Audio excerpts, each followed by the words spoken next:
All right, folks, I'm gonna assume everyone's sort of coming on with cameras off, but that's fantastic. Hi, everybody. We're gonna get started because we've got a lot of material to get through, actually.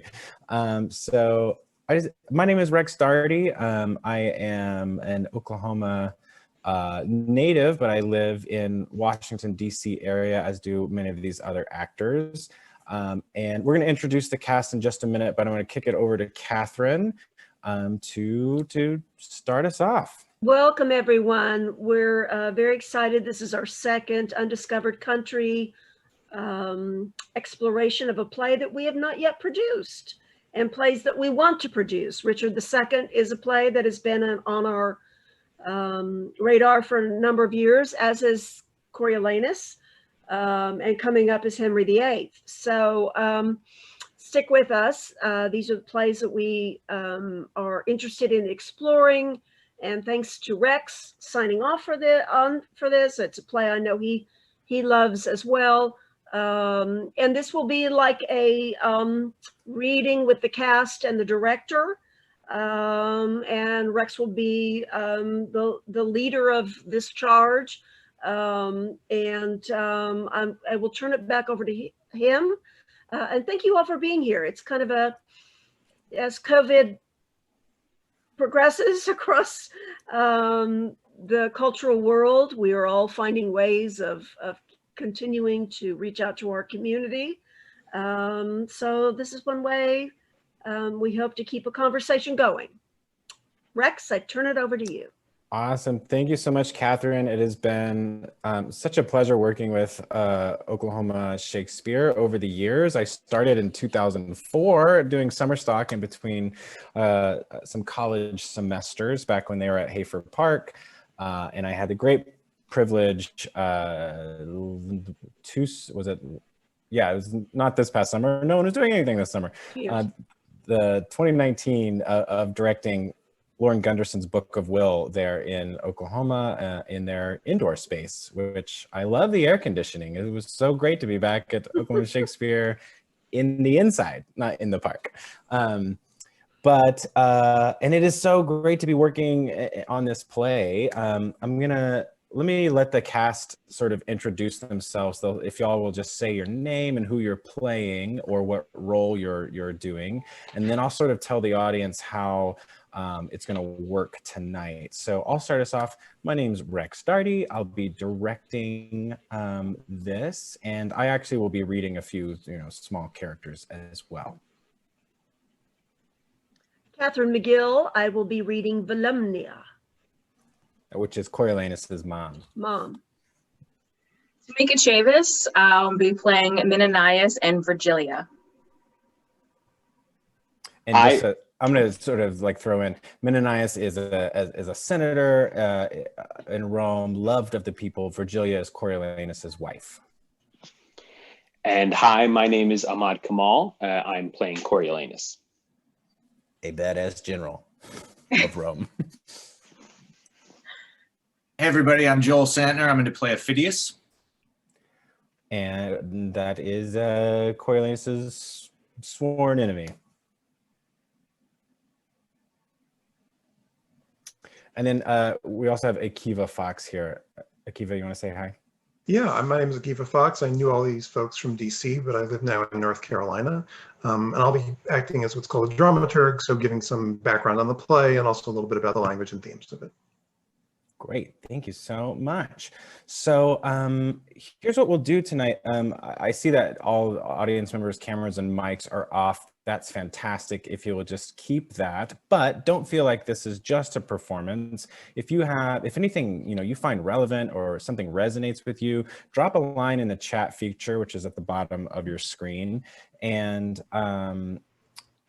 just let us know what you connect with, because we're going to be stopping and talking about this play. We're really thinking of it like an open table read, open table rehearsal. There's so many themes. I find this play so relevant and so politically connected to current events. That's one of the reasons I've always loved this piece, and there's so many ways to get into it.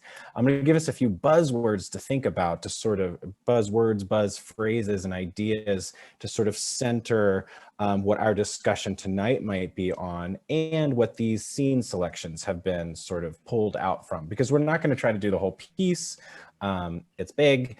So I just have 3 or 4 scenes that kind of capture big moments from the play and big ideas from the play. So some of those ideas, and then I would love to actually, I'm going to throw some of these ideas out, and then I'd love to kick it over to Kiva as well, just as some background with in response to this. But some of these buzzwords, buzz ideas, I want to throw out. Demanding perfect leaders. What does that mean? How do we wrestle with that? We certainly do that to people, and there are dangers of that.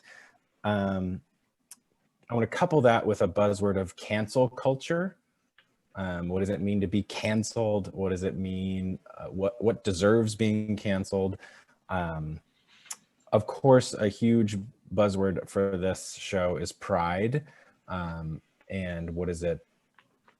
Well, I'm gonna leave that one out there, floating out there. And then the other one that we talked about in rehearsal the other night, I asked the question, is government good? And we all had a discussion on, well, who is government? And so I'm just gonna leave those 3 or 4 things to start us off with, of pride, cancel culture, demanding perfection from our leaders, and is government good? Who is government? If there are things throughout tonight's words and phrases that you hear that can connect to those ideas, that you go, oh, wow, this play speaks to this moment in our contemporary society, drop that into the chat. We would love to see the connections that you make, that we might have missed, or that we might agree with or disagree with.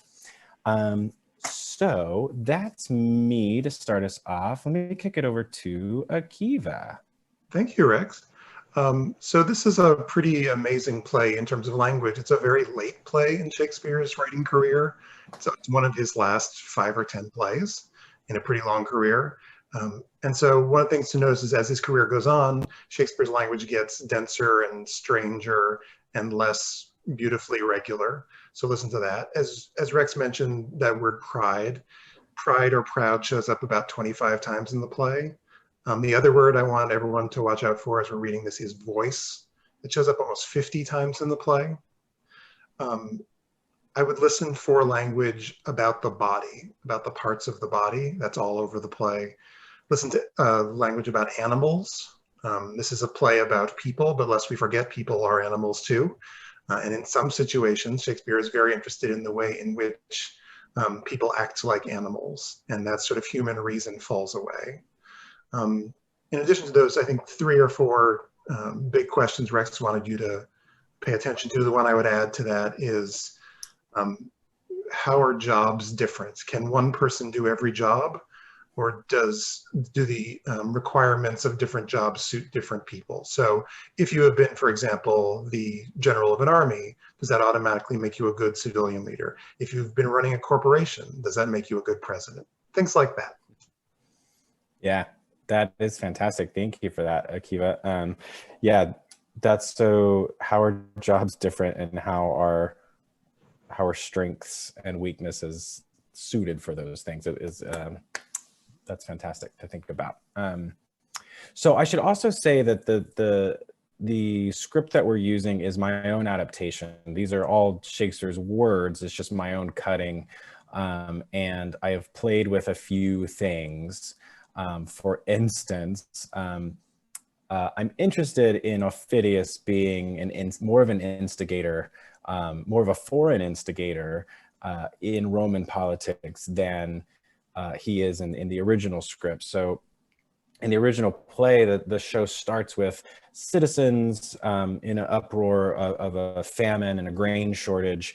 But I've given a lot of those lines to Ophidius at the beginning as sort of someone who's trying to get at Coriolanus, cause Rome, and this is still the Republic of Rome, cause the structure of Rome to crumble because he cannot beat them in a military battle. So what are other ways, espionage, meme troll farms, that is just resonating for me. So so that's where we are. I'll give a few sort of transition comments in between each scene, but that is so much of me talking, and let's hear some Shakespeare talking and these wonderful actors.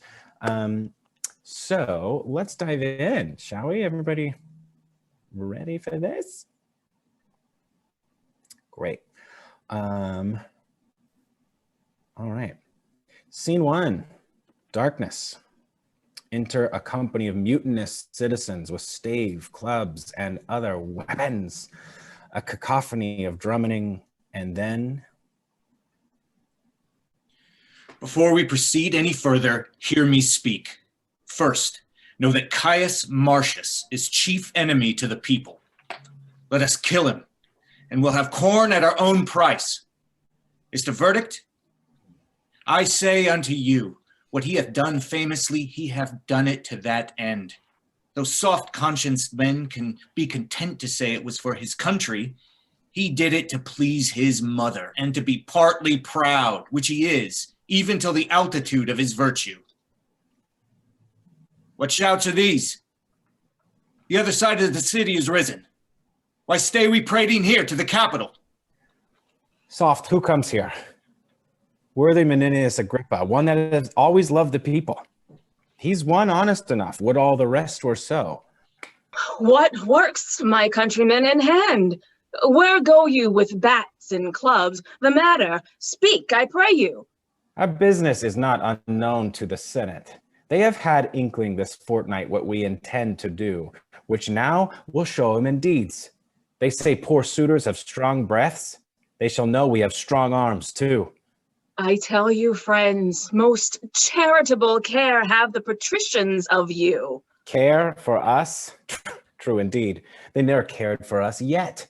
Suffered us to famish, and their storehouses crammed with grain. Make edicts for usury to support usurers. Repeal daily any wholesome act established against the rich, and provide more piercing statutes daily to chain up and restrain the poor. If the wars eat us not up, they will. And there's all the love they bear us. There was a time when all the body's members rebelled against the belly, thus accused it that only like a gulf it did remain in the midst of the body, idle and unactive, still cupboarding the food, never bearing like labor with the rest, where the other instruments did see and hear, devise, instruct, walk, feel, and mutually participate, did minister unto the appetite and affection common of the whole body. The belly answered. Your belly's answer? What? No more talking on. Let it be done. Away, away. Patience a while. You'll hear the belly's answer. Note me this, good friend. Your most grave belly was deliberate, not rash like his accusers, and thus answered. True is it, my incorporate friends, quoth he, that I receive the general food at first, but if you remember, I send it through the rivers of blood, even to the court, the heart, to the seat of the brain. And though all at once cannot see what I do deliver out to each, yet I can make up my audit that all from me do back receive the flower of all, and leave me but the bread. What say you to it? It was an answer. How apply you this? The senators of Rome are this good belly, and you, the mutinous members, for examine their counsels and their cares. digest things rightly, touching the weal of the common, you shall find no public benefit which you receive, but it proceeds or comes from them to you, and no way from yourselves. Hail, noble Marcius! Thanks. What's the matter, you dissentious rogues that, rubbing the poor itch of your opinion, make yourselves scabs? What would you have? You curs that like nor peace nor war. The one affrights you, the other makes you proud. He that trusts you where he should find you lions, finds you hares, where foxes geese. Who deserves greatness deserves your hate. Hang ye, and trust ye. With every minute you do change a mind, and call him noble that was now your hate, him vile that was your garland. What's the matter that in these several places of the city you cry against the noble senates who, under the gods, keep you in awe, which else would feed on one another? What's their seeking? For corn at their own rates, whereof they say the city is well stored. Hang 'em! They say. They'll sit by the fire and presume to know what's done in the capital. Who's like to rise, who thrives, and who declines? They say there's grain enough. Would the nobility lay aside their ruth and let me use my sword, I'll make a quarry with thousands of these quartered slaves, as high as I could pick my lance. Nay, these are almost thoroughly persuaded. But I beseech you, what says the other troop? They are dissolved. Hang 'em. They vented their complainings, which being answered, a petition was granted them. Strange one. What is granted them? 5 tribunes to defend their vulgar wisdoms, of their own choice. One's Junius Brutus, Sicinius Velutus, I know not, 'sdeath. The rabble should have first unroofed the city ere so prevailed with me. It will in time win upon power and throw forth greater themes for insurrection's argument. This is strange. Go! Get you home, you fragments! Where's Caius Marcius? Here. What's the matter? The news is, son, the Volsces are in arms. They have a leader, Tullus Ophidius, that will put you to it. I sin in envying his nobility. And were I anything but what I am, I would wish me only he. You have fought together.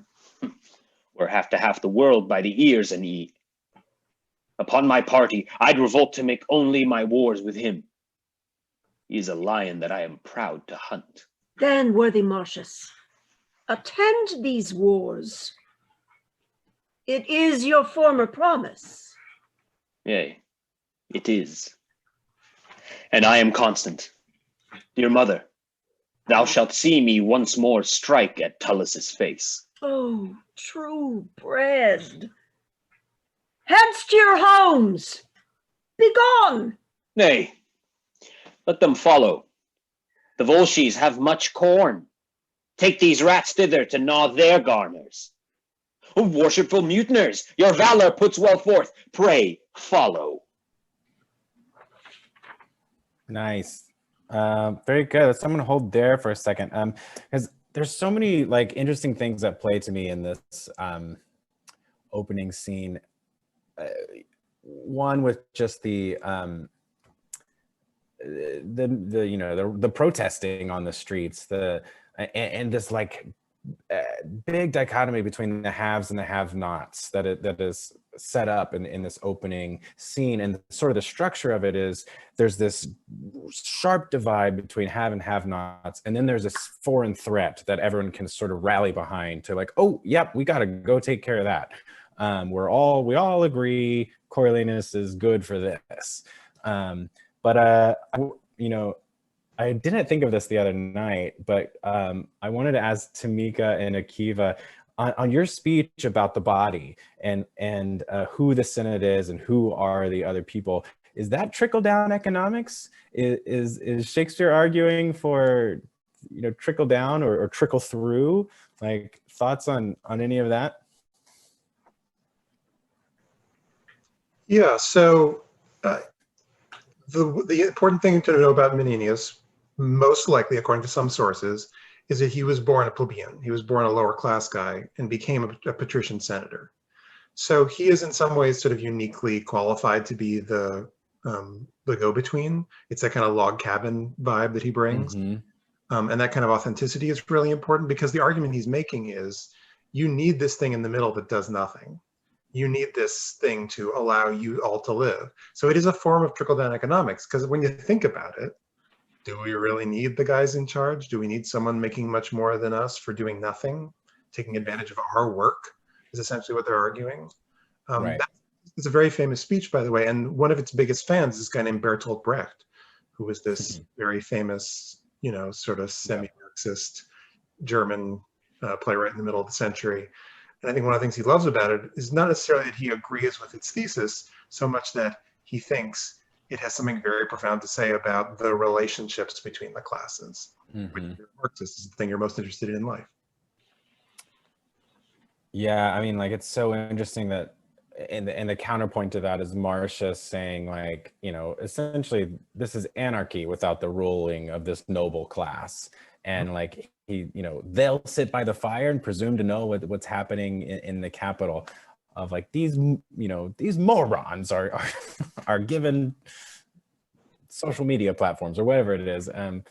It's just and it's so interesting to have someone so public as a leader out and say that, like Marcius does it. And if you don't know the play well, Marcius becomes Coriolanus in this next battle, but I don't know. And it is such a great way to start a play. It is, and it's a little bit ripped from the headlines. There's a little bit of Law and Order about this. There was a very famous contemporary thing happening in Shakespeare's time, like the year or two before this was written, called the Midland Revolt, which was basically there had been a few bad harvests the years before. People were really hungry. They were really angry. And then all the landowners said, you actually can't use our land at all for anything. We're going to put fences all around it. Too bad. You can't like go fish in rivers. You can't, plant in the little corner of the field. And so they understandably freaked out. So there was this kind of massive popular movement in the streets. And Shakespeare was from the Midlands. He was a landowner. But what's great is that you sort of see it from both sides in this play. It's really hard to tell who the protagonist of this play is in some ways. Yeah. You can see it as a Coriolanus play. You can see it as a play about the women of Rome. And you can very much see it from the perspective of the crowds who are understandably hungry and angry and think they're being cheated, and kind of in some ways probably are being cheated, because Shakespeare is born sort of middle class, eventually comes a little more upper class, but he doesn't trust leaders and he doesn't trust crowds. He doesn't trust either side in some ways. And he's a total chameleon. He's great at writing both sides of that. Yeah, I just finished this History of Rome podcast that is really fantastic. And in this era of the Republic transitioning into the Empire, one of the things that this, at least historian, was making the case of was the wealth divide, and like the really divided, not only economy, but the division between, society, because it was so hard for plebeians to get, Senate seats, and of course the patricians would just write good government for themselves, and it just continued to be the rich are getting richer, the poor are getting poorer, which is another just great access point to start this play of like, wow, we know what that's like. And the danger of that is it sets up a Julius Caesar, who we talked the other day in rehearsal of. Coriolanus could have been Caesar if he knew how to be sweet. He could have just said, you know what, it's mine. But anyway, let's keep moving on, unless there's something else that someone wanted to. Yeah, Ahmad. I guess it's in the past, on Tuesday's rehearsal as well as tonight, it's really kind of becoming clearer, this big divide between what it means to suffer as a lower class people versus this concept of conspiracy that Marcius seems to be pushing. And I think I didn't know that Menenius could potentially be coming from the lower class, so that there is a kind of inherent trust in him.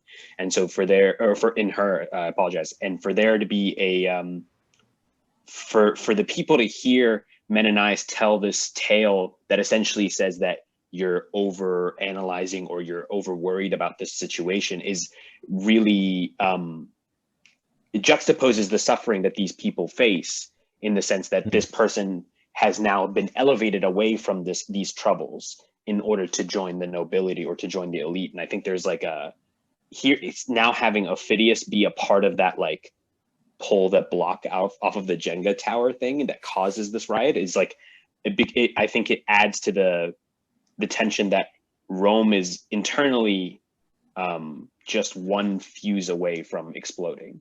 And I'm really curious about that. And I think how that kind of hits the nail on the head in terms of how people who suffer can immediately want to reach a conclusion as quickly as possible, and how that can be thrown away as conspiracies as a result. Right. You know, yeah, the powder keg of Rome in this moment is, and it's great that it really starts with this war on the streets.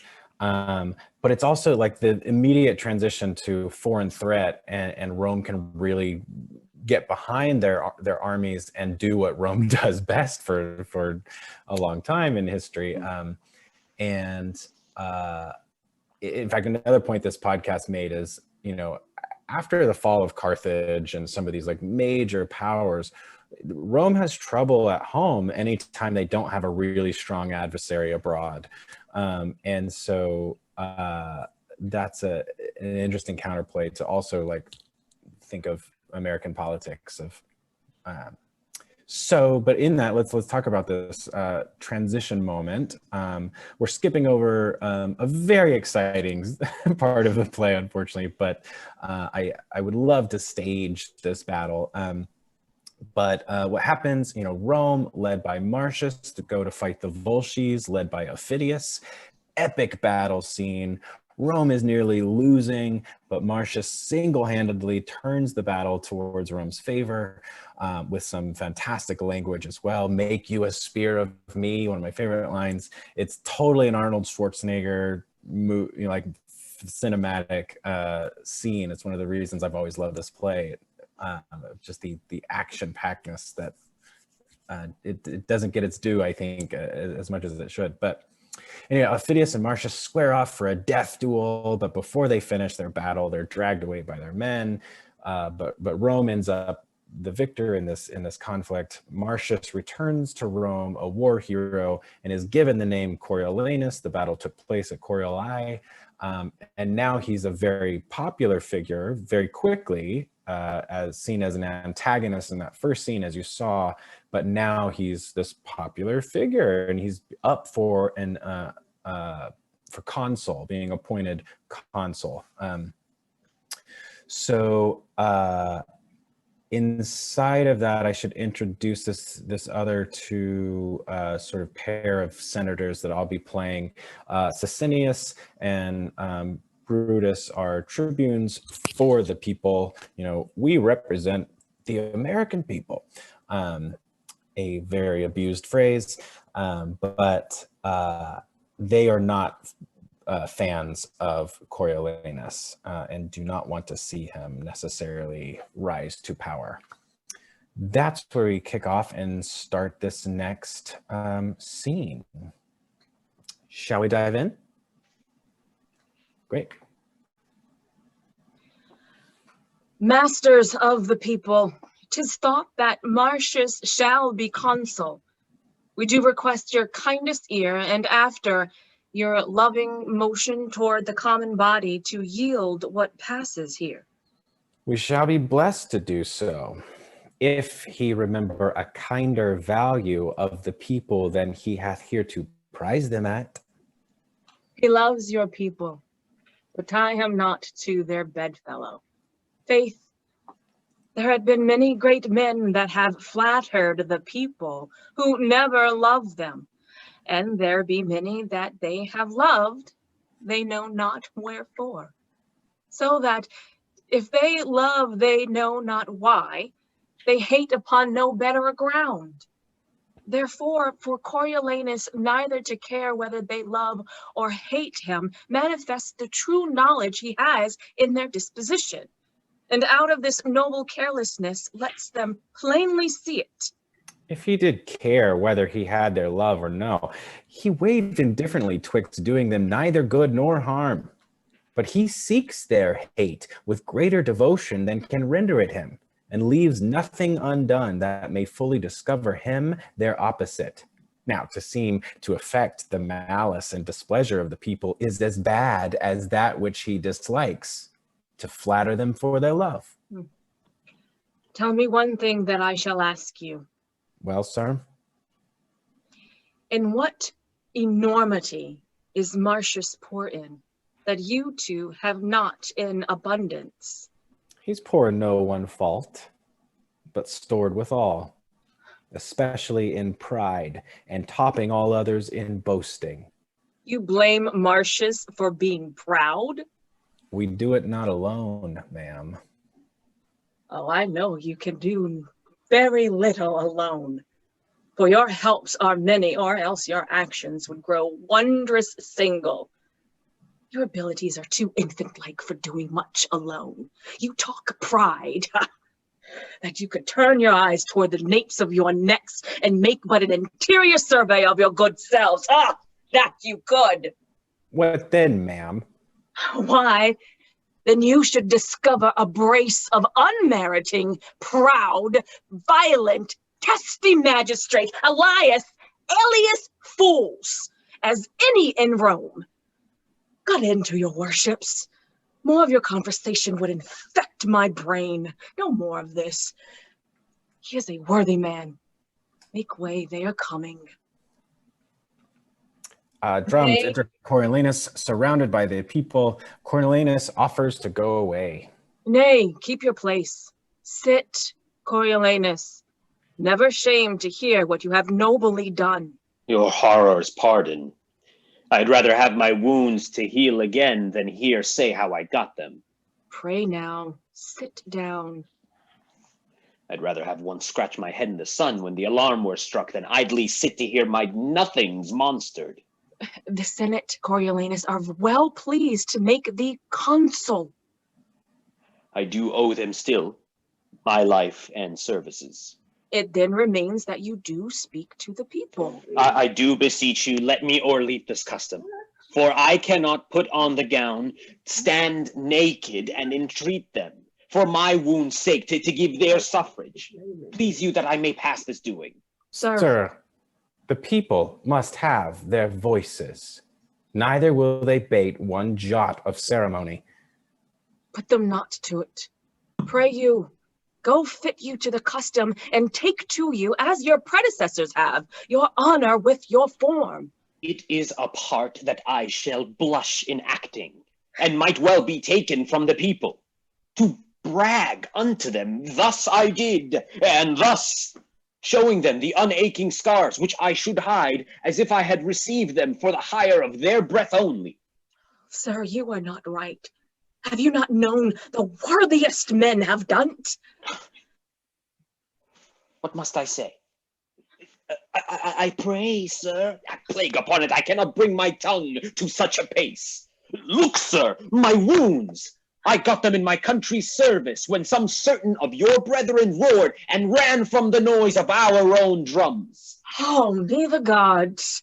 You must not speak of that. You must desire them to think upon you. Think upon me. Hang 'em. I would they would forget me, like the virtues which our divines lose by 'em. You'll mar all. I'll leave you. Pray you speak to them. I pray you in wholesome manner. Whereas thy person of comfort. You know the cause, heir of my standing here? 'Twas never my desire yet to trouble the poor with begging. Well then, I pray your price of the consulship. Kindly, sir, I pray. Let me hat. I have wounds to show you, which shall be yours in private.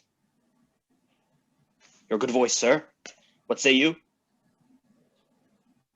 You have deserved nobly of your country, and you have not deserved nobly. Your enigma? You have been a scourge to her enemies. You have been a rod to her friends. You have not indeed loved the common people.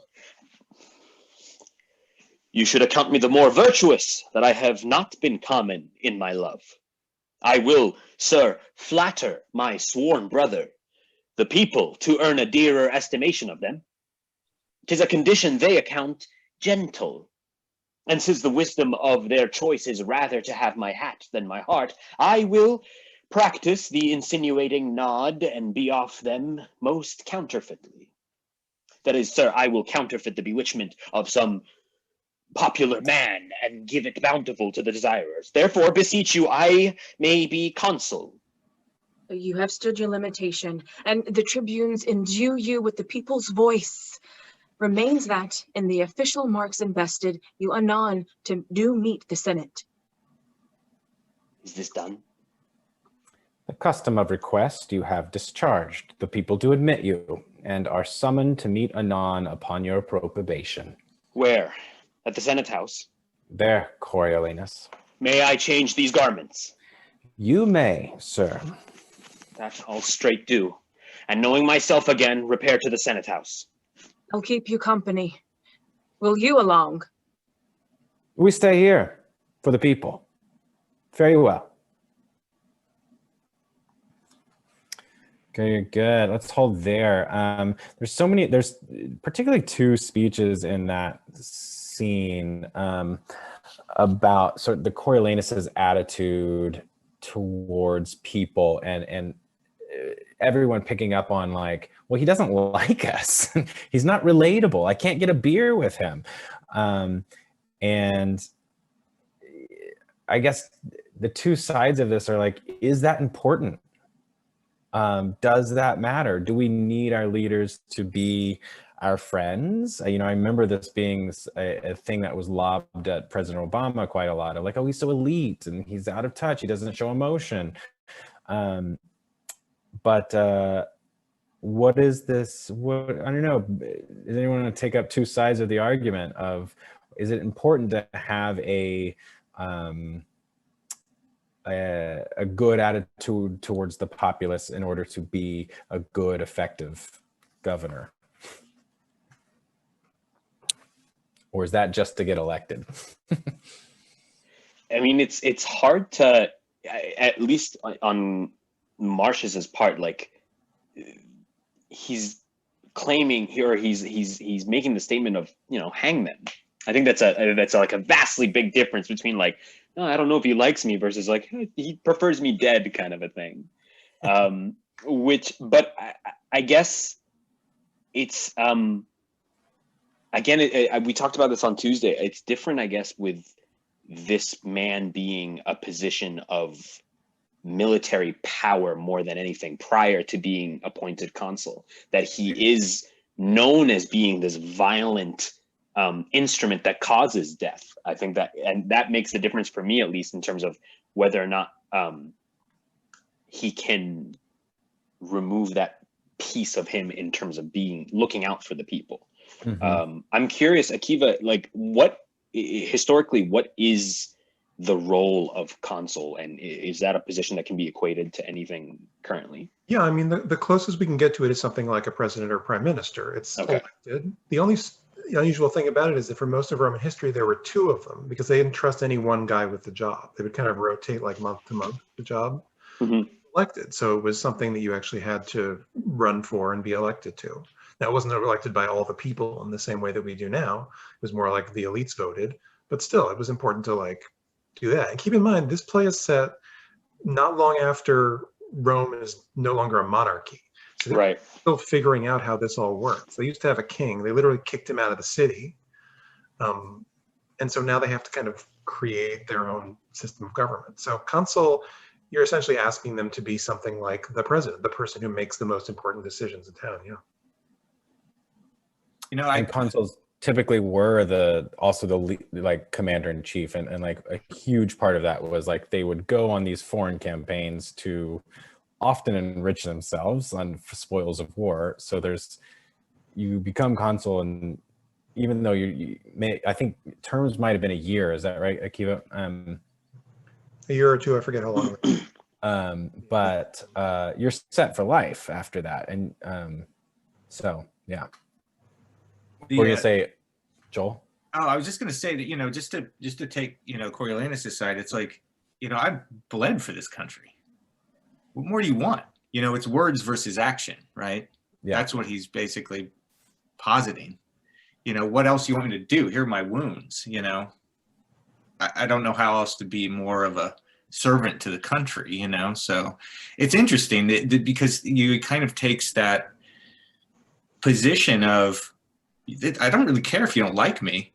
Look what I did, and that, like you said, he can't ever be Caesar because he doesn't have the ability to appease, smile and be a villain. Be a villain. That's right. That's absolutely right. And so it's really like, what more do you want? Kind of thing. I mean, all they're asking him to do is come out and just play the game for a little bit. It doesn't matter. It's just a formality. Just do the dog and pony show. And that hurts him so deeply, just having to like pretend to be something he's not, that he rejects it. He digs his own grave. Mm. And it's interesting, like this is his pride, right? This is our buzzword of pride. And it cometh before the fall, as they say. And, but there's a certain, you could almost equate pride here with integrity. His version of it, I think, is like, if I were playing this role, I think I'd be like, no, this is my code of ethics, and I will not compromise my character, because I didn't do this for the people. And he says that. He was like, I didn't do it for their breath alone. I didn't do it for their praise. So I'm not going to go like let them touch my scars in the marketplace and go like, oh, fawn over me. So there is this, like, of course he's being proud, but he has a point, like Joel, you're totally right. He's like, he has this point. I love the nuance of that. Can I ask a quick question? This is in the first couple lines. Oh no, the second line that you gave Ophidius in this cut. Mm-hmm. Oh, the second speech. And, about the soft-conscienced man doing it for his country, but he really did it for his mother and to be proud, How? Oh, in the beginning, yeah. In the very beginning of the cut, the scenes that we're working on. Right. How true do we take that statement? Is that just an inflammatory statement, or is that his driving force, Coriolanus? It's interesting to me. Yeah, it's a good question, particularly if it's in the mouth of Ophidius. Can we trust it? Right. But I don't know. Like, Amon, do you have a take on what is his drive? Like, how much of this is there a percentage of I did this for me, I did this for Rome the Great, but not Rome the people. I did this for my mother, who there's no mention of his father. So like clearly this mother has like an iron will and has made him. Right. I mean, I think that's added again by giving the messenger lines in that first scene to Volumnia, because it becomes this kind of like, mother has announced that the Volsces are attacking again, and Marcius goes, okay, mother, look what I'm going to go do. And Right. This concept of a promise that he's made. And I think it becomes this idea of, is the promise being made to the nation as a whole, or is it more towards this specific figure? I think we talked about this this concept of ambition on Tuesday, and what's at stake for Coriolanus to continue to succeed, not just in his own terms, but for the people that follow him or that support him. And then I think Volumnia is one of them, in terms of, does she invest her whole self into this person in order to build something that she can gain off of? Right. And in the same way, we asked about, I'm curious, Tamika, about Menenius's desire to push for Coriolanus to be consul, what's at stake for her, and for her to push so hard for something that maybe he doesn't even want to. I mean, when Menenius says that they're offering you consul, he's like, okay, well, I still owe them my life and services no matter what. And it just doesn't matter what way he'll give himself to Rome.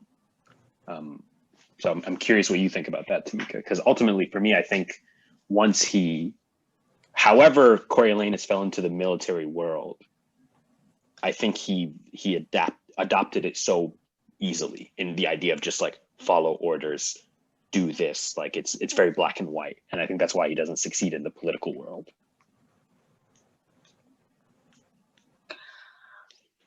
I'm trying to figure that out too. I was like, because it's apparent, like from what I see, that Menenius is pushing him to do this, but I'm still trying to figure out why. Why is he pushing so hard for Coriolanus to be consul? Part of me, you know, and I didn't, just over the last couple of days, I've been thinking about that as well. And I think he thinks he'll be good at it. I think he mistakenly thinks, oh, he's good at this other stuff in leading the army. I think he's a leader. And in that same question that Akiva asked us, how are jobs different? I think Menenius sort of confuses these things. And he's like, well, he's not a good politician. I know that. Right. But I do think he does believe he'll be a good leader. And these sort of forces that are even out of Coriolanus's control are sort of pushing him eventually to his own death. And at that moment, he's the most popular guy in Rome. I mean, if you want your faction to lead, then that's your guy, whether he wants it or not. I mean, in some ways, he is as ill-suited to this job as anyone can possibly be. Right. He doesn't want to talk about his great deeds in public. Like, then why do them? He doesn't want to talk to the people. He doesn't want to do the most basic stuff. I mean, he's sort of in a long line of Shakespeare tragic heroes who make perfect sense on the battlefield, and then you take them off and they make no sense at all. You're, Othellos, people like that who are absolute gods on the battlefield when all the rules make sense. But when it comes into the world of politics, of scheming, of love even, they just become, it's just not, it's like, it's like penguins on the land. But he just walks around doing that. He doesn't know what to do with himself in the same way. Right. He has a great ability to do one thing in life. He's been trained his entire life by his mother for it.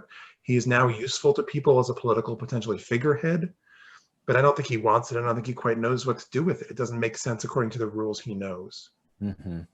You know, this like, I didn't offer this the other night, but it makes me think of Grant, after the Civil War, and I was thinking that too. Mass of his presidency, but he was a fantastic general. You know what I mean? And he just this idea of who's suited for what job and can they do these things. It's a great question.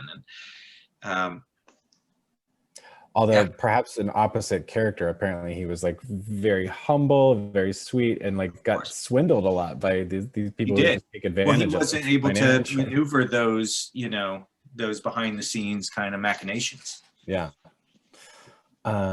Just one quick thought. Is there anything to say that, given Akiva's note that the role of consul is really kind of like the head figure, that for Rome's own security, the desire to have one of your most powerful soldiers be consul, is there a benefit to that in terms of like keeping outside enemy forces at bay by saying like, this is who you have to go up against, and now he's the poster boy for our country or for our city, that it becomes this, especially if we've just dissolved a monarchy prior to it, that it pays to have a powerful first figure.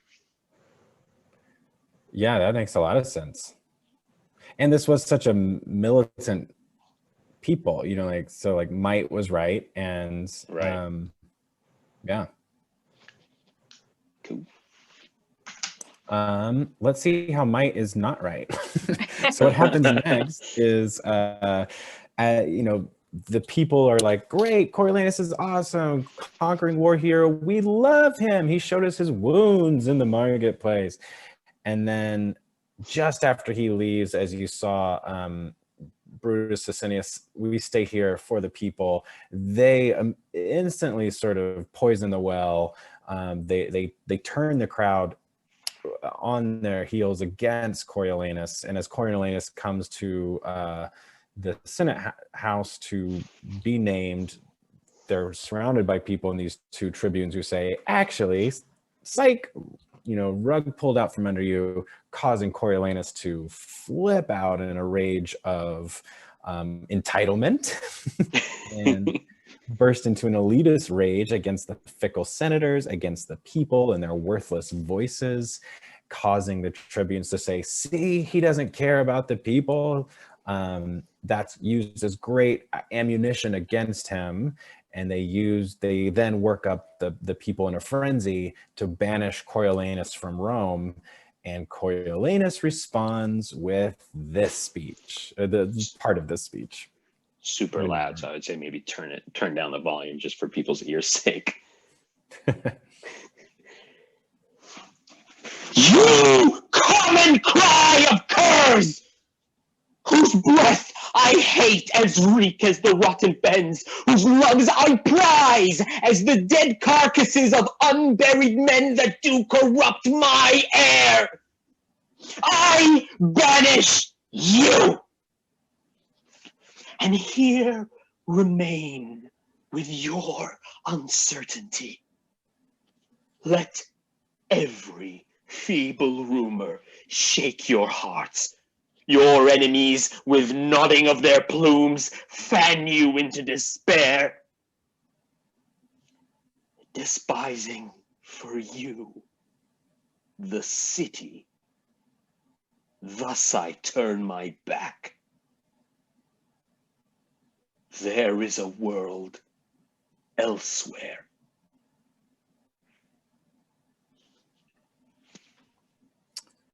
So nice. Yeah, I mean, we're in so many ways. It's today is December 3rd. It's a month after the election, and we have a president who hasn't conceded. There is this like huge take my ball and go home moment of you're banishing me, I banish you, all of Rome. So there is obviously massive ego at play with this man, and here we see it on full display. It's such a good speech. I mean, I'm kind of tempted to just keep going. The speech is itself, but again, I think that one of the key lines there is "You common cry of curs." Again, Akiva's thought of listen to how people are described in animalistic language of you dogs, you nothings. But good. So Coriolanus, in his vengeance, he goes to seek Aufidius's camp. They are recently defeated, but Coriolanus is in disguise. He's been traveling, banished from Rome, probably has grown some hair, and he is admitted into Aufidius's household. And these two giants of adversaries meet each other in this scene. Gentlemen, when you're ready, start your engines. O world, thy slippery turns, so with me. My birthplace hate I, and my love's upon this enemy town. I'll enter. If he slay me, he does fair justice. If he give me way, I'll do his country service. Whence comest thou? What wouldst thou? Thy name? Why speakest not? Speak, man. What's thy name? If, Tullus, not yet thou knowest me, and seeing me does not think me for the man I am, necessity commands me name myself. What's thy name? A name unmusical to the Volscians' ears, and harsh in sound to thine. Say, what's thy name? Thou hast a grim appearance, and thy face bears a commandant. Though thy tackle's torn, thou show'st a noble vessel. What's thy name?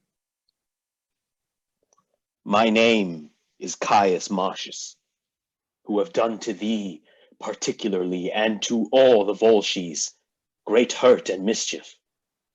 Thereto witness my surname, Coriolanus.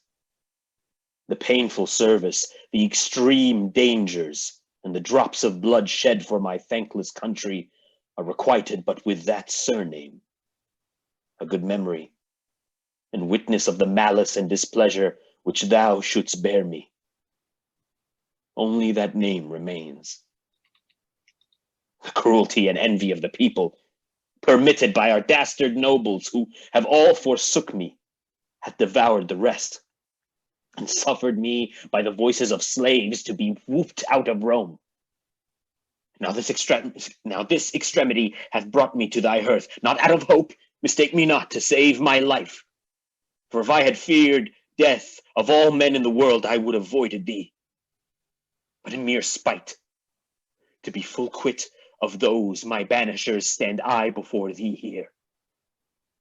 Then, if thou hast a heart of wreck in thee, thou wilt revenge thine own particular wrongs, and stop those maims of shame seen through thy country. Speed thee straight, and make my misery serve thy turn. So use it, that my revengeful services may prove as benefits to thee, for I will fight against my cankered country with all the spleens of all the underfiends. But if so be thou darest not this, and that to prove more fortunes thou tired, then in a word I also am longer to live most weary, and present my throat to thee and to thy ancient malice, which not to cut would show thee but a fool, since I have ever followed thee with hate, drawn turns of blood out of thy country's breasts, and cannot live but to thy shame, unless it be to do thee service. Oh, Marcius. Marcius. Each word thou hast spoke hath weeded from my heart a root of ancient envy. If Jupiter should from yon cloud speak divine things and say 'tis true, I'd not believe them more than thee, all noble Marcius. Let me twine mine arms about that body, where against my grained ash 100 times hath broke and scarred the moon with splinters. Here I clip the anvil of my sword, and do contest as hotly and as nobly with thy love, as ever in ambitious strength I did contend against thy valor. Know thou first, I love the maid I married, never man sighed truer breath. But that I see thee here, thou noble thing, more dances my rapt heart than when I first my wedded mistress saw bestride my threshold.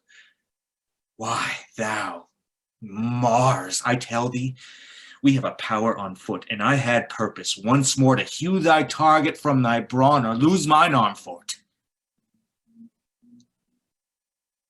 Thou hast beat me out 12 several times, and I have nightly since dreamt of encounters twixt thyself and me.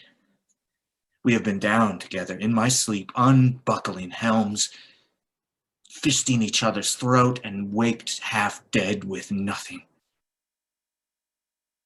Worthy Marcius, had we no quarrel else to roam, but that thou art thence banished, we would muster all from 12 to 70, and pouring war into the bowels of ungrateful Rome like a bold flood o'erbear it. Oh, come in, go in, and take our friendly senators by the hands, who now are here, taking their leaves of me, who am prepared against your territories, though not for Rome itself.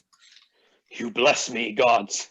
Therefore, most absolute sir, if thou wilt have the leading of thine own revenges, take the 1/2 of my commission, and set down, as best thou art experienced, since thou knowest thy country's strength and weakness, thine own ways, whether to knock against the gates of Rome, or rudely visit them in parts remote, to fright them ere destroy.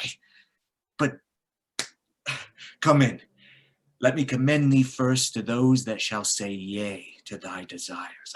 1,000 welcomes, and more a friend than e'er an enemy. Yet, Marcius, that was much. Your hand, most welcome. Love it. Gosh, the scene is so good. Joel, I wanted to ask, particularly in light of this adaptation, how honest is this? You know, like, we didn't really talk about this aspect of it the other day, and I'm just curious if Aufidius is working to make Rome crumble. Is he honest in his embrace of Coriolanus because this helps Rome crumble, or is he, you know, the first line is Caius Marcius is chief enemy to the people. Right. Let's kill him. So right. I'm just curious, is this do you feel like this is an honest moment? Do you feel like this is an Iago moment? And again, this is totally the workings of my own adaptation here. Sure. I'm just curious. I mean, the impulse for me is that, the super objective is to get to Rome, right? Mm-hmm. The thing he cannot get, he cannot eclipse is Marcius. But, I mean, the language in this, to me, there's such awe in this man. And to then become an ally, I think the Iago bits come later when it's thrown in his face. Mm-hmm. For me, reading this. Yeah. And they don't get Rome. They don't. Spoiler alert. For me, this is like,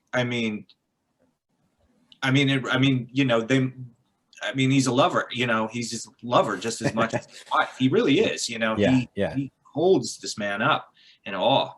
And so for me, I think it's very much, this man is the perfect rep. He will make a spear of Coriolanus against the heart of Rome. Yeah. I would be interested to, counter that, if we were in rehearsal to play, that I have my chance now. So I just, we dove into it with this enthusiasm, which I think the language kind of, spews. Mm-hmm. But for it to be even more calculated, that would be an interesting take. I'm sure it would be a really cool angle in. I don't know if it would hold through rehearsal, but it would be cool to right. No, I'm hopeful that it's not. I guess I'm saying, like, I wanted to test to make sure that this could be honestly played from Aufidius, because his super objective is make Rome crumble. And the obstacle at first in Act 1 is, well, I can't beat Coriolanus, but now he's on my team.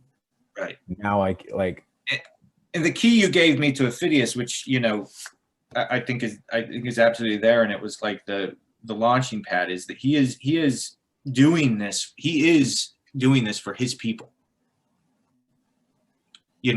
Like he legitimately is trying to puncture Rome for his people. Mm-hmm. Right. So it is cool that you give him those lines, because disguised, he says, you have not been, an ally to the common people. And I thought that was a cool way to, like, come into this character, that he is legitimately interested in protecting his people from Rome.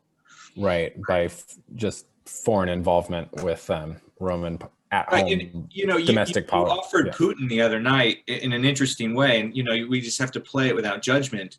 But that's Putin's entire objective, is the defeat of the Soviet Union crumbles. The USSR it crumbles, and he's been working since then to infiltrate the United States, and that's kind of great. Absolutely. And taking all morality out of that type of relationship, every government is trying to influence the other government for their good, and it was interesting in this read, I heard that Aufidius says, take our friendly senators by the hand. Aufidius is doing this at home in his turf as well, right? Is Aufidius consul? is Ophidius a better politician than Coriolanus? Oh, I mean, he seems to be, at least, I don't know what you think, Akiva, but I mean, he's got him over in this house. He's whining and dining. They're sending him off for another adventure, you know. They seem to have a good rapport. I mean, in my opinion. I think that the most important thing he knows is how to talk to Coriolanus. He speaks his language. Yeah. I mean, the funny thing about Coriolanus is I think this little speech of his at the beginning of this scene is his The only soliloquy, right? soliloquy in the play. Yeah. There's nothing interior about this guy. He kind of is what he says he is. Yeah. And you know, listening to the speech that Ophidius gives him in this, it's a seduction as much as anything else because he speaks his language. He knows exactly how to get to him. There's this sense of like noble competition, and whether Ophidius believes it or not, that is the route to getting Coriolanus. So I think in some ways the biggest difference between them is that Ophidius knows how to play the game, whatever game is necessary to win. The only game Coriolanus knows is soldierly violence. That's it. That is his entire repertoire. Which is an interesting power dynamic of maybe if Coriolanus had grown up in a less powerful nation, he might have learned some of those skills. But because he's been able to dominate, he's been like, well, I'm this blunt object and that's all I need to be. You get a very similar vibe in this early Shakespeare play called Titus Andronicus. We have a very straightforward military guy, and people are able to just take him apart. It's too easy. He can win any battle except the battle that isn't on those terms, that isn't on military terms. And there he's really vulnerable because you have people who are willing to lie and cheat and manipulate and break their word. There's no honor. That is a vulnerability that this kind of person has. The question and the seduction would be great action to kind of play and draw him in and Akiva, and you know, Rex is, you know, when you stage this, it'll be curious to see what you do with it in terms of like how good of a chess player is Ophidius. You know what I mean? Like is this the beginning of the moves? You know? Right. Yeah, I don't know yet. Which is very cool, which is a very cool thing to do. We kind of discussed taking it as, oh man, you know, my best enemy. You know what I mean? This is and I think that's the way to go. Like, I think you're right. The betrayal comes later and it cuts deeper because here you really have this love for him, and it's like we were supposed to be on like partners. Right. He betrayed, he like totally sandbagged me on this one. And the other thing that's going on with the language, I think, the man of my dreams. That's right. Absolutely. I absolutely, I think that. And this whole speech though does feed into Coriolanus's pride, you know, and he's feeding that and playing up the pride of this man. You know what I mean? Like that's what he wants to hear, you know, that serves him, right? Absolutely. And it's like when, you know, when your friend is trashing the place or the person that trashed you. What does he say about Rome? Like ungrateful Rome, or there's something in there that Ophidius has about, into the bowels of ungrateful Rome. Ungrateful Rome. You're right. They're a bunch of jerks. Let's get them.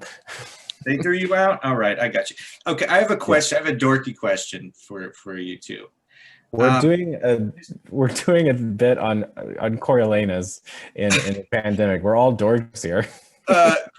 The line, "Yet Marcius, that was much," right? Oh, I love it. It's a great line. And what's the sense? Is the sense is, you know, is this the button on the whole thing? Wow, I just unloaded on you, or is the sense you're more a friend than an enemy, and you were a great enemy? You know, I want you to know you're an even better friend than an enemy, and you were a great enemy. You know, that is, there's something about that line that is really key, you know, or is it just, whoa, I just unloaded on you. Let's go get drunk. I think I would like, if I'm directing a full production of this, I think it's a great button for this scene to be like, Oh God, did I say all that out loud? Let's go. Let's go drink. Yeah. Yeah, funny. There's an interesting tie-in that we're about to see in this next scene with Volumnia, when after she's like berated Coriolanus for pages, she's like, well, I'll be quiet in a little bit. And there's like, I don't know, to me, I see these jokes of these very eloquent and like long-winded, over impassioned characters who then have the awareness of, I just said a lot of things. I mean, we'll get to this when we get to the Volumnia scene, but there is a sense in which they used Coriolanus in the same way. He's a little bit of a weapon, makes him hard to play because you can't play like a gun, but there is some sense in which people can use him for their purposes. He's been so finely honed. He was a weapon designed by Volumnia, and Ophidius wants to use him. It's like they've captured a very powerful weapon in battle. It's kind of Game of Thronesy. Yeah. Again, This is the ice dragon of this play. Right. Exactly. Well, let me talk about the transition of what happens next, and we'll get to that Volumnia scene and Virgilia. So Ophidius and Coriolanus waste no time bringing an army to the outskirts of Rome, and indeed are threatening knocking on the gates. I used to do an audition speech of Menenius when he is sort of telling the senators, like, look what you've done. And I think there's a line about, he'll box your Rome about the ears. And just like the total chaos that he is about to wreak on Rome, they're going to sack the town and like, look what you've done. So Menenius comes to the Volscians' camp to plead for Rome.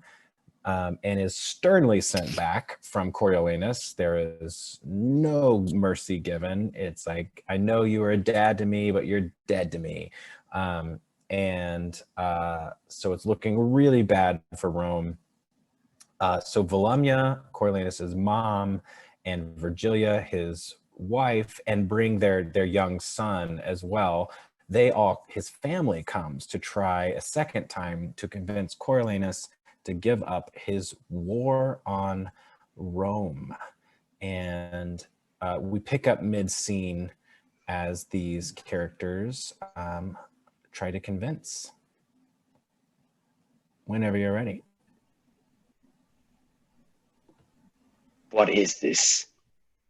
Your knees to me, to your corrected son.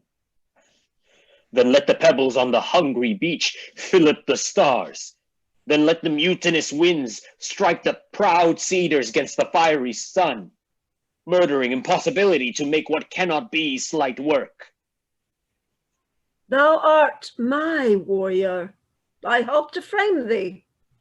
I beseech you, peace. Or, if you'll ask, remember this before.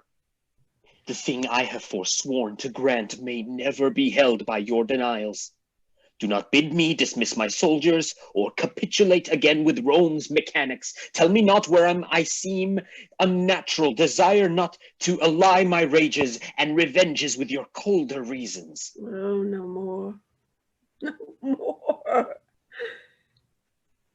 You have said you will not grant us anything, for we have nothing else to ask, but that which you deny already. Yet, we will ask that if you fail in our request, the blame may hang upon your hardness. Therefore, hear us. Ophidius, and you, Volsces, mark, for we'll hear not from Rome in private. Your request. Should we be silent and not speak? Our raiment and state of bodies would betray what life we have led since thy exile. Think with thyself how more unfortunate that all living women are we come hither, since that thy sight, which should make our eyes flow with joy, hearts dance with comforts, constrains them weep and shake with fear and sorrow, making the mother and the wife to see the son and the husband tearing his country's bowels out. Thou barrest us. Our prayers to the gods, for how can we, alas, how can we for our country pray, whereto we are bound, together with thy victory, whereto we are bound? Alack, how we must lose the country, our dear nurse, or else thy person, our comfort in the country. We must find an evident calamity, though we had a wish, which side should win. For either thou must, as a foreign recreant, be led with manacles through our streets, or else triumphantly tread on thy country's ruin and bear the palm for having bravely shed thy wife and mother's blood. For myself, son, I purpose not to wait on fortune till these wars determine.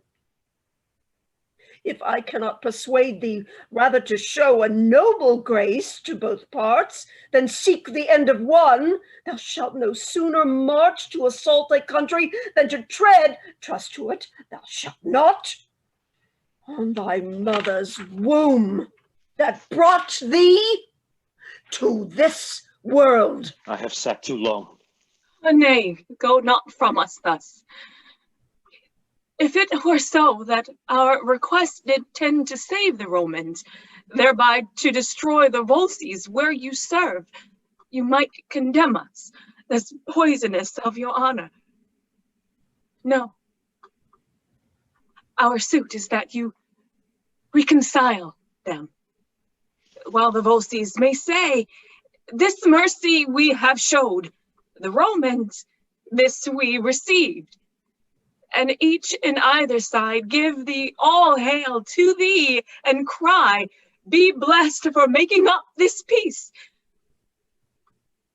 Thou knowest, my love, the end of wars uncertain, but this certain, that if thou conquer Rome, the benefit which thou shalt thereby reap in such a name, whose repetition will be dogged with curses, whose chronicle thus writ, the man was noble, but with his last attempt he wiped out, destroyed his country, and his name remains to the ensuing age abhorred.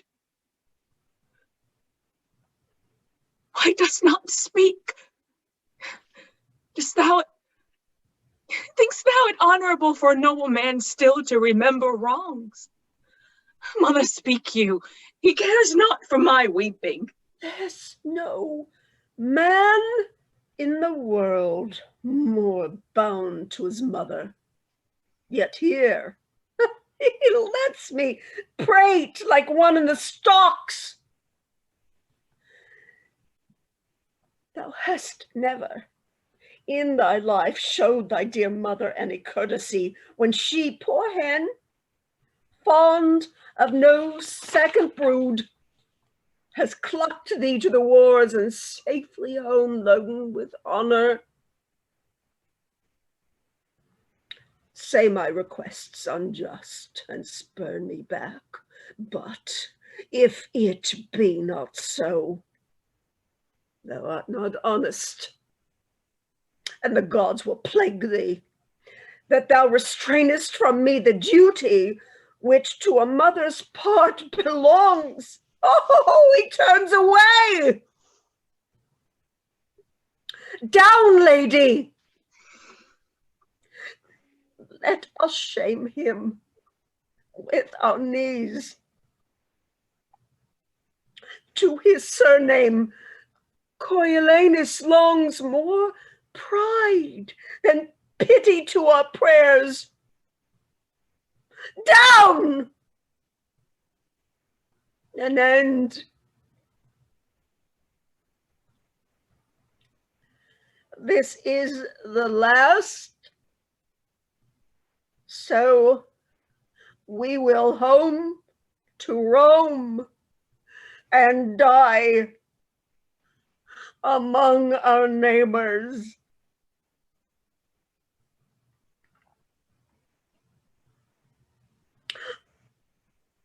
I am hushed until our city be afire. And then I'll speak a little. Oh, mother. Mother. What have you done? Behold, the heavens do ope. The gods look down, and this unnatural scene they laugh at. Oh, my mother. Mother, oh. You have won a happy victory to Rome. But for your son, believe it, oh, believe it. Most dangerously you have with him prevailed, if not most mortal to him. But let it come. Ophidius, though I cannot make true wars, I'll frame convenient peace. Now, good Ophidius, were you in my stead, would you have heard a mother less, or granted less, Ophidius? I was moved withal. I dare be sworn you were.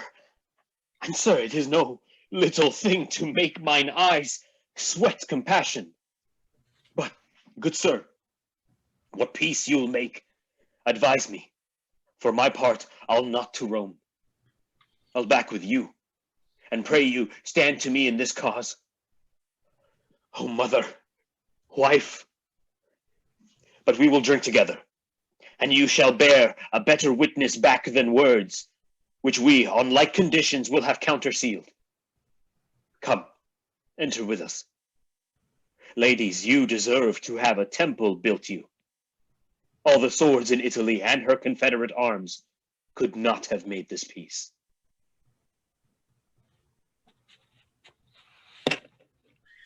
I'm glad thou hast set thy mercy and thy honor at difference in thee. Out of that I'll work myself a former fortune. Most welcome. How is it with our general? Even so as with a man by his own alms empoisoned and with his charity slain. Most noble sir, if you do hold the same intent wherein you wished us parties, we'll deliver you of your great danger. Sir, I cannot tell. We must proceed as we do find the people. The people will remain uncertain whilst twixt you there's difference. But the fall of either makes the survivor heir of all. I know it. And my pretext to strike at him admits a good construction. I raised him, and I pawned mine honor for his truth, who being so heightened, he watered his new plans with dews of flattery, seducing so my friends, and to this end, he bowed his nature, never known before, but to be rough, unswayable, and free. Sir, his stoutness when he did stand for consul, which he lost by lack of stooping. That I would have spoke of. Being banished for it, he came unto my hearth, presented to my knife his throat. I took him, made him joint servant with me, gave him way in all his own desires. Nay, let him choose out of my files his projects to accomplish, my best and freshest men. Served his assignments in mine own person, hoped to reap the fame which he did end all his, and took some pride to do myself this wrong, till at the last I seemed his follower, not partner, and he waged me with his countenance as if I had been mercenary. So he did, my lord. The army marveled at it, and in the last, when he carried Rome, and that we looked for no less spoil than glory, there was it for which my sinews shall be stretched upon him. At a few drops of women's rheum, which are as cheap as lies, he sold the blood and labor of our great action. Therefore shall he die, and I'll renew me in his fall. Say no more. He approaches. Good. Can we hold here? I wanted to sort of push through that bit with Phidias because we see the effects in total of not just the effects that Volumnia and Virgilia have on Coriolanus, but what that whole decision, the consequence is. And I wanted to go, we talked about this the other day too, but on the buzzword of pride, Coriolanus actually learns a lesson here. He and the tragedy to me is that the moment that he sort of is finally able to give up on pride, that decision is the thing that gets him killed. And it's such a great plot twist. But I mean, is it Virgilia's line, Tamika, that you had of, is it noble for someone for a nobleman to remember wrongs or something like that? But sticking that point of like, get over it, dude. And then of course with Catherine, with your great speech of Volumnia, just like knowing how to push his buttons of being his mom, who, you are my soldier, I helped to make thee. And of course that amazing line of, he never loved his mother. so it's such a good mom line. But Catherine, I just wanted to hear from you of like, what is it like sort of using that language against him in those moments? Well, I don't know. I think she's kind of like a stage mother. I mean, she has this idea of what he should be, and has unfortunately given him the playbook of what she thinks is honor and what she thinks is important, and she's pushed him into a corner.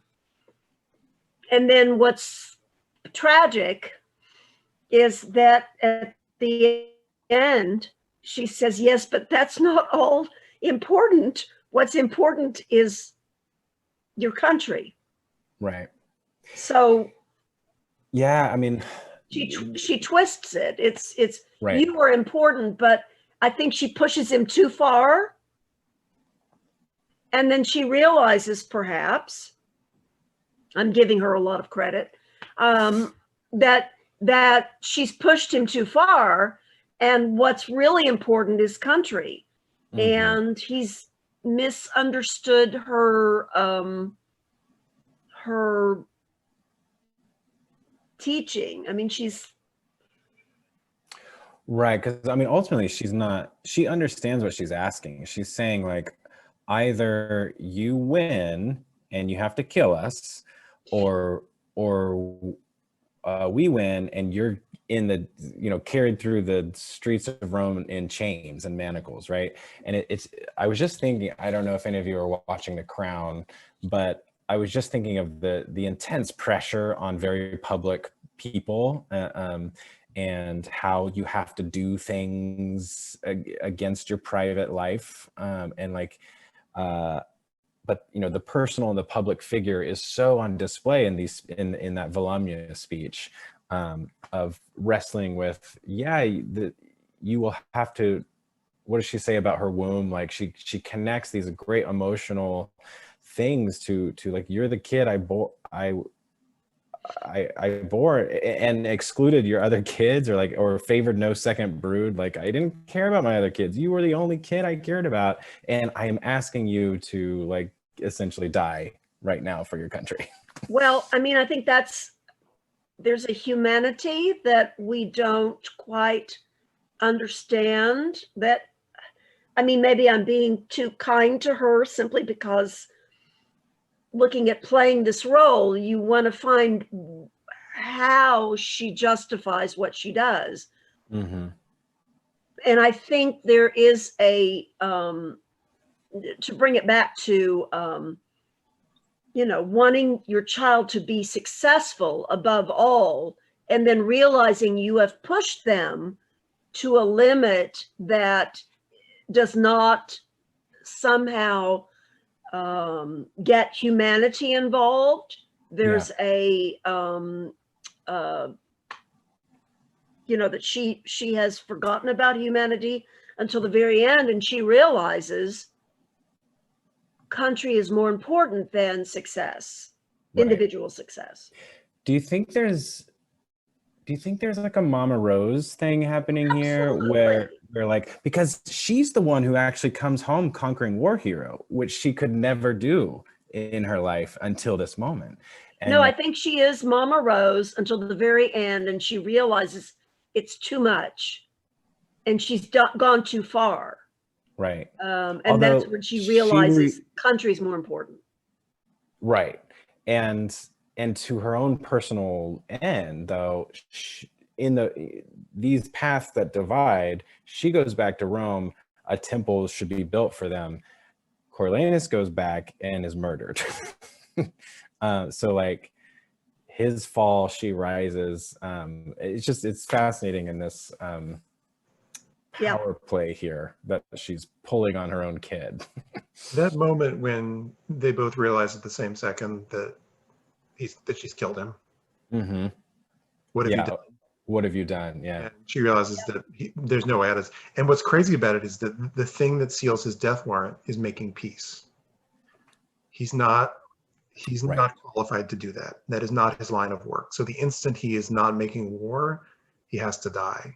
And that moment of mutual recognition by both of them that this is what they've created together is Absolutely. And the downfall of their state is just like, it's crushing.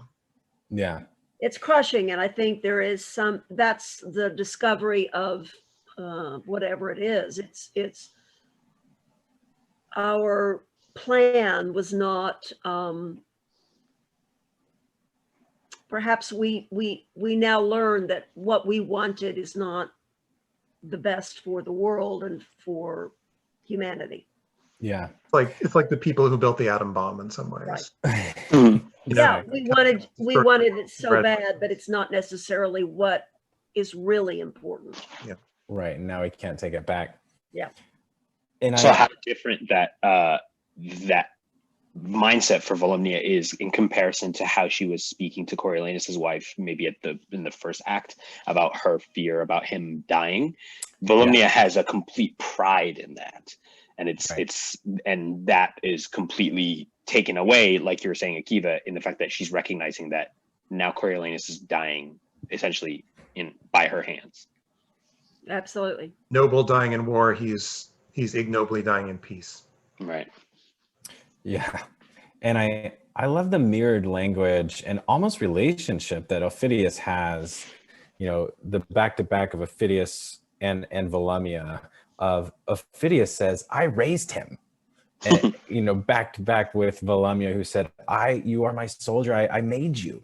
And there are these people who felt like I tried to control this weapon, and sometimes it's successful and sometimes it's not. And for Aufidius, just like a weapon, it always has to be pointed. And with, you know, Volumnia gets a hold of the weapon first here, if you will, or not first, but it was pointed at her and she redirects it. And now Aufidius is like he's on the outs again. How personal does that feel, Joel, in this moment? I mean, I think that's crucial, that it goes back to the speech we were talking about. That's why I think he truly has to believe those things he says to him. Yeah, I agree. To make this sting so much, to then conspire against this person he respects so much. And that little one line that he's got, I don't remember the whole scene, but in this cut version, I was moved with all, is really loaded. Mm-hmm. Given that he knows what he's now got to do. You know right. what I mean? So that, yeah, I think it's a pivot. I think it's like, holy shit, that just happened. And then, well, I'm going to get mine back. You know what I mean? I'm going to come out on top of this. You know, I can use this to get some footing back, you know, which he does to some degree. You know, he uses this to kind of view himself and set Coriolanus up as he sold, like we said the other night, he sold the farm. Yeah. You know? Right. And he promised us Rome. We're getting nothing. right. Now we have to walk all the way back home without even fresh supplies. So I do think it's incredibly, it has to strike deep and hard. Yeah. In him. Well, I know we're over time, but can we just finish up this last little scene here and see what the consequences are? Great. So that's a great setup what Joel just said. So we'll just pick it back up. Phidias is left there reeling from Coriolanus's decision, and Coriolanus is trying to be true to his word and be like, well, I'm with the Volsces now. I'm not Roman. I've been banished. So he tries to rejoin the Volsces, and here is a condensed version of what happens. Hail, lords! I am returned your soldier, no more infected with my country's love than when I parted hence, but still subsisting under your great command. You are to know that prosperously I have attempted, and with bloody passage led your wars even to the gates of Rome. Our spoils we have brought home do more than counterpoise a full third part the charges of the action. We have made peace with no less honor to the Antiotes than shame to the Romans. And we here deliver, subscribed by the consuls and patricians, together with the seal of the Senate, what we have compounded on. Read it not, noble lords, but tell the traitor in the highest degree he hath abused your powers. Traitor? How now? I, traitor, Marcius. Marcius! I, Marcius. Caius Marcius. Dost thou think I'll grace thee with that robbery, thy stolen name, Coriolanus and Corioli?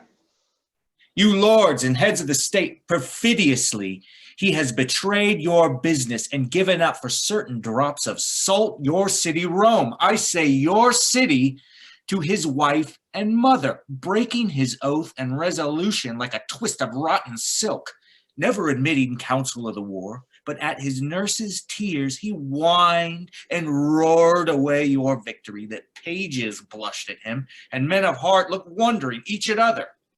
Here is thou, Mars! Name not the god, thou boy of tears. Ha! No more. Cut me to pieces, Volsces. Men and lads, stain all your edges on me. Boy! False hound, if you have richer annals true, 'tis there that like an eagle in a dovecote, I fluttered your Volscians and Coroli. Alone, I did it, boy. Let him die for it. The conspirators draw and kill Coriolanus. My noble masters, hear me speak. My rage is gone, and I am struck with sorrow. Take him up. Help. 3 of the chiefest soldiers, I'll be one. Beat thou the drum, that it speak mournfully. Trail your steel spikes. Though in this city he hath widowed and unchild many a one, which to this hour bewail the injury, yet he shall have a noble memory. Assist, for all this is long of you. End of play. Yeah, thank you. Such a also, like I said earlier, that this play starts with action. It bookends with just hot action. It's such a blockbuster flick. I think it's so fun. And just so crunchy.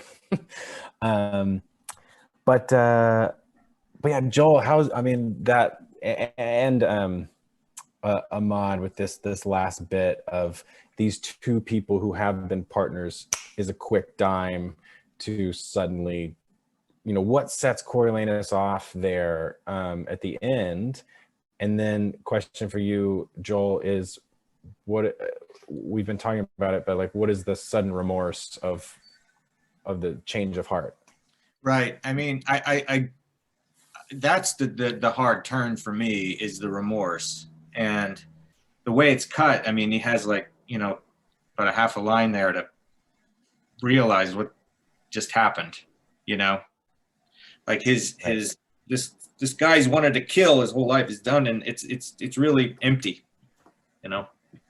I think that he's waiting for him. I mean, he sprung the trap, you know, and along with the animal imagery, he's waiting for Coriolanus to show back up so he can trap him and kill him, right? Yeah.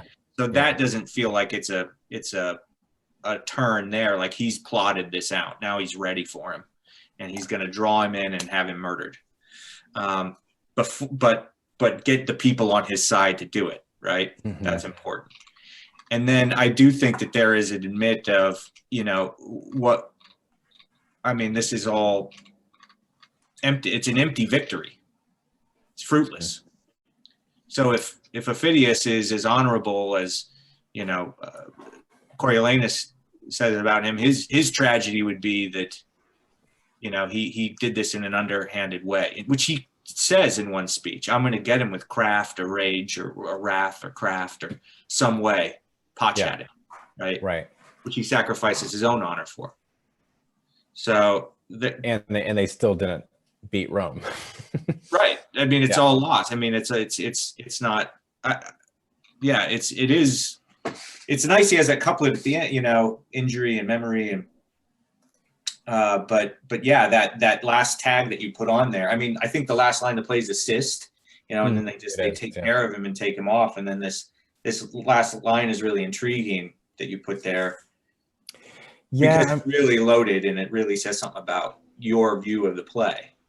Right. I'm going with that last line of all this is long of you. I'm going back to the idea of demanding perfection from leaders and pulling cancel culture, and you know, like Ophidius is sort of, I mean, he's part of this too, but he's recognizing a participation in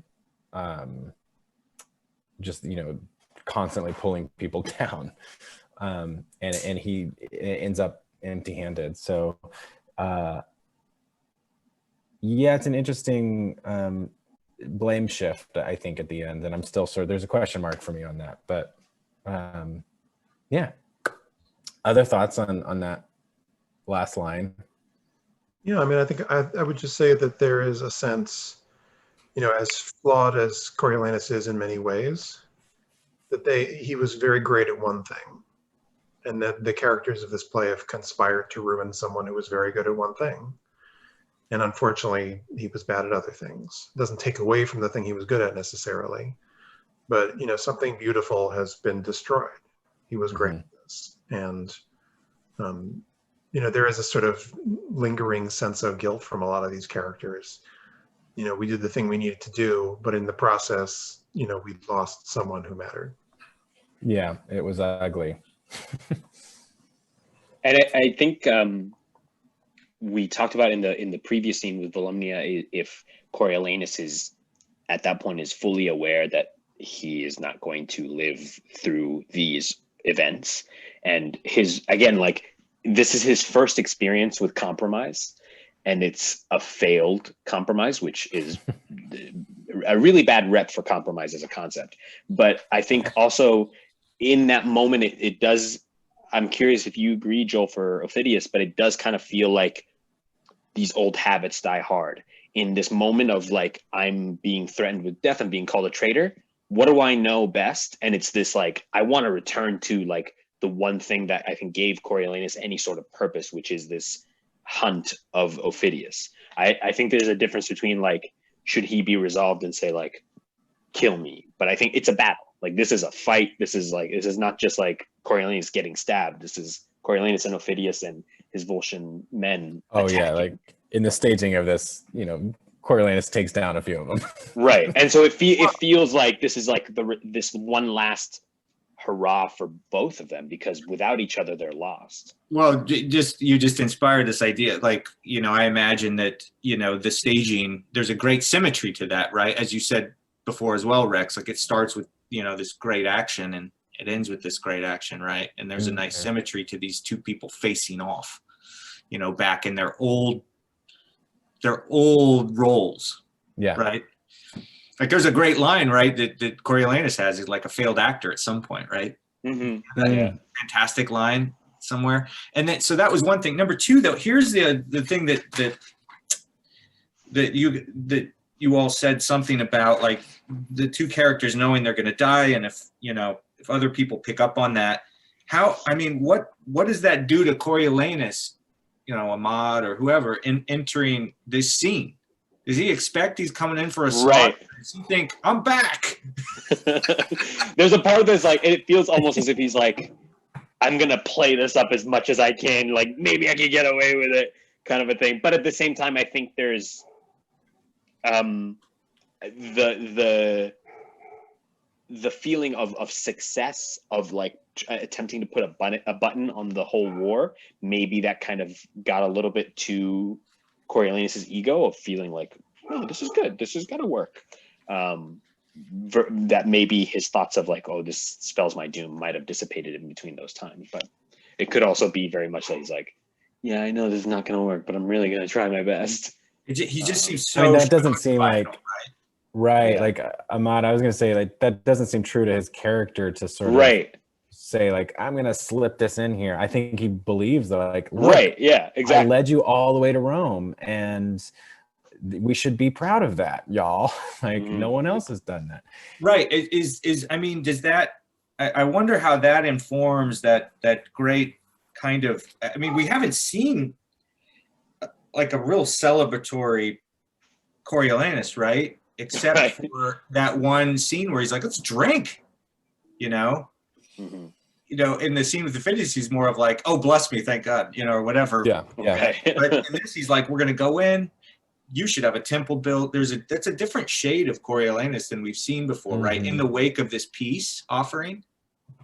I just wonder if, again, as we were speaking about the trajectory of Coriolanus, I just wonder what his emotional state or mental state is at the end of that, right?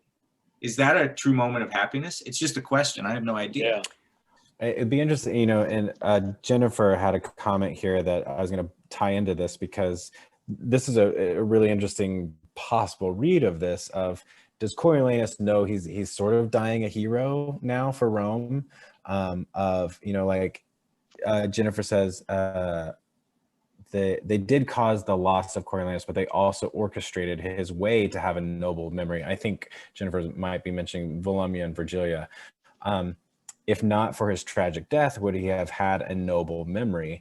And does Coriolanus understand that as well? Because that's the argument Virgilia makes, of like, look, you had this amazing career in Rome. You have this fantastic reputation, and now in the last 4 months of your life, you're gonna ruin it.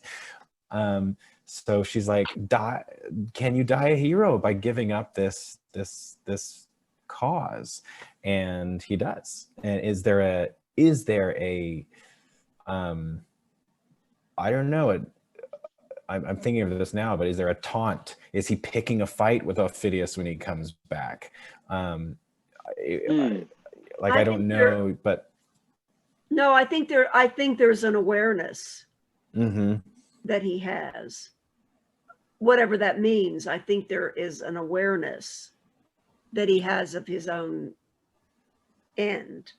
Because he very quickly reminds them that, like, I'm the one who kicked your ass in Coriolanus, and I did it by myself. All those Roman soldiers were like cowering, and I was like, ah. Yeah, I think he's making his own